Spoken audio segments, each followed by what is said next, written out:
سب سے پہلے تو تھینک یو آپ نے وقت نکالا. آئی انڈرسٹینڈ کہ اتنا کوئی ہیکٹک اور مینک قسم کا یہ اسکیڈول ہے کہ 6 گھنٹے تو شان رمضان اور لائیو ٹرانسمیشن 1 بجے سے لے کے 7 بجے تک, اور اس کے علاوہ سحری کی اس کے علاوہ ہے وچ از صبح 2:15 سے آلموسٹ 5:45 تک. سو 3.5 گھنٹے یہ ہیں اور دوپہر 1:30 سے 7 بجے تک 5.5 گھنٹے وہ ہیں افطار. So it's like about 9 hours a day. یہ زیادہ مشکل ہے یا الیکشن ٹرانسمیشن مشکل تھی؟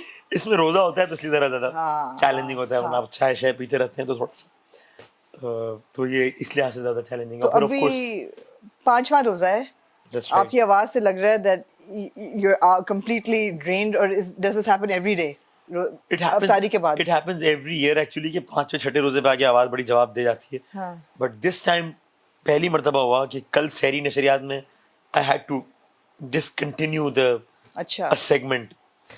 پھر آج ذرا ڈاکٹر سے کیا, so I hope it will get better. لیکن یہ ہوتا ہے ہر سال چونکہ ظاہر ہے ووکل کارڈز بہت زیادہ of course absolutely, although mics بھی ہیں, ایکو بھی کر رہی ہے آواز, سب کچھ ہے, but you have to, since it includes segments کے جس میں for example قصہ ہے, for example quiz ہے کہ جس میں آپ ذرا دل و جان سے تو آپ صرف بات نہیں کر رہے ہوتے, وہ آپ ایکسپریشنز کے ساتھ بات کرتے ہیں. بالکل ایبسلیوٹلی. ایک ایوریج انسان کے لیے یہ بڑا مشکل ہے امیجن کرنا that where does this energy come from, because average بندہ نہیں کر سکتا. So do you have a special routine that you put into, like Ramadan transmission کے اتنی دیر کام کرنا ہے تو وائٹامنس پہ ایمپ اپ کرو, یا جو آج کل وہ جو ٹیکے چیکے لگ رہے ہوتے ہیں کاکٹیلز آف وائٹامنس وہ آپ لگواتے ہیں, یا اللہ کا شکر ہے آگے کا نہیں پتا, اللہ نے اب تک کرم کیا ہے کہ کوئی اس طرح کے ٹیکے شیکے یا کوئی وہ انرجی ڈرنکس یا ایسا کوئی سین نہیں. الحمدللہ 2 چیزیں بہت موٹیویٹ کرتی ہیں سب سے زیادہ لوگوں کا فیڈ بیک, جب وہ حوصلہ دے رہے ہوتے ہیں تو اس سے بڑی ہمت بڑھ جاتی ہے.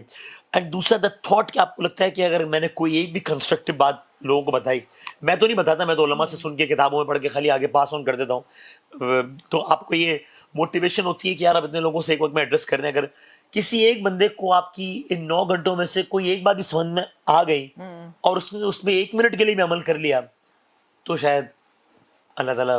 اچھا یہ تو یو ایس پی ہو گیا رمضان ٹرانسمیشن کا. جو آپ کا پولیٹیکل شو ہے اس کا یو ایس پی ہے کہ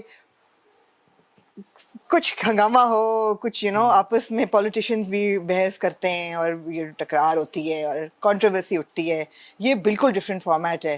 how do you balance it too? Okay, so actually I think talk shows میں بھی گون آر دا ٹائمز زیادہ بڑے I think I give an example. Okay, last I think 1-1.5 سال سے تقریباً میں نے اپنے شو کا فارمیٹ ہی 1-on-1 کر دیا ہے, وچ مینس کہ 2-3 مہمان ہی نہیں ہے کہ جن میں آپ یہ کریں کہ آپ کوئی بات کر کے پھڈا ڈال کے اور یہ کریں اور وہ کریں. سو اب اگین اپنی بات, مطلب میرا خیال ہے کہ ہر کسی کا اپنا انداز ہوتا ہے.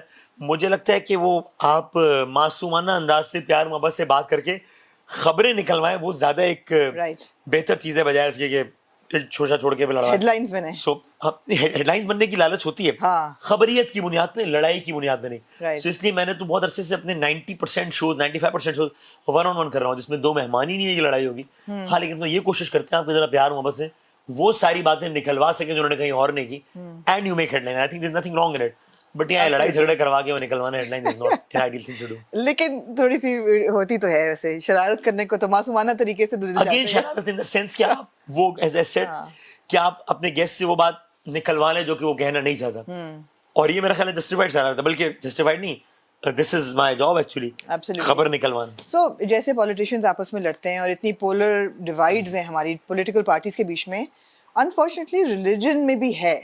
How do you keep it all together, اور کس طرح ہوتا ہے کہ آپ کے سیٹ پہ مختلف فقہوں کے مولانا بیٹھے ہوتے ہیں, ڈفرینٹ اسکول آف تھاٹس بھی آتے ہیں, لیکن کبھی ایسا نہیں ہوتا کہ کوئی اسکرمش ہو جائے یا بدمزگی ہو جائے, لائیو ٹرانسمیشن چل رہی ہوتی ہے. How difficult is that balance to keep? الحمدللہ آئی تھنک اس میں میں اپنا کوئی کریڈٹ نہیں لے رہا, لیکن آئی تھنک اس میں ہوسٹ پہ بھی بہت ڈپینڈ کرتا ہے کہ آپ کو پتہ ہے کہ آپ, یعنی ظاہر ہے کچھ چیزوں پر رائے مختلف تو ہے, ظاہر سی بات ہے, and there is nothing wrong in it. I think it is completely, مطلب دنیا کی کس چیز میں 2 رائے نہیں ہے. یہ طے ہے کہ وہ جن چیزوں پر رائے مختلف ہیں وہ مسائل ٹیلی ویژن پہ 10 منٹ بات کر کے حل نہیں ہونے والے. یہ تو ہو سکتا ہے کہ میں کوئی شوشہ چھوڑوں اور 2 لوگوں کی بحث کراؤں اور اس کا پھر جب میں سوشل میڈیا پہ ڈالوں تو اس کے اچھے سے کیپشن کے ساتھ تو 4 ملین ویوز آ جائیں, یہ ہو سکتا ہے. مسئلہ حل نہیں ہونے والا, مسئلہ اور بڑھے گا, نیچے لوگوں میں بھی ڈیوائڈ بڑھے گا. And I think it is the greatest disservice one can do to divide the nation on the basis of religion.